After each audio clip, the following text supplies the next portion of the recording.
السلام عليكم ورحمة الله وبركاته. تعالوا نعمل أسرع وأحلى ساندوتش هتاكليه وأنتِ في 5 دقايق هتكوني مخلّصة. معايا رغيف بقى بلدي كده، هو المفروض عيش تورتيلا، لكن أنا ما عنديش، بس العيش البلدي برضه شغال.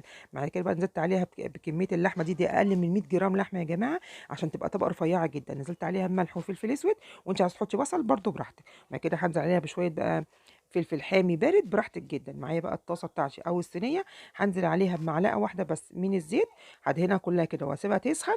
واول ما تسخن هانزل عليها على طول بالساندوتش بتاعنا، بس تكون اللحمه من تحت عشان تستوي معانا زي ما انتوا هتشوفوا كده. بصوا، في 3 دقايق هتكوني واكله احلى ساندوتش يا جماعه، بجد ما بياخدش وقت ولا مجهود، وينفع بقى تعملي كميه منه كبيره وتتغدوا بقى بجد خطير خطير خطير.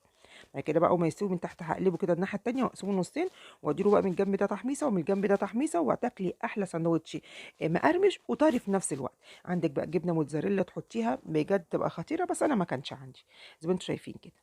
هطلع بقى الساندوتش بتاعي كده وهقسمه نصين، وهنزل عليه كده بشويه من الطحينه. انا ما عنديش بقى كابوتشي ولا عندي، كان عندي طماطم، بس قلت هتصرف وهعمل ساندوتش. انا هعمل ساندوتش بس بالكابوتشي بقى، وتحطي طماطم طرنشات كده، بجد خطير وتحفه. ولو خصوصا بقى في جبنه موتزاريلا، يا ولا يا ولا بجد.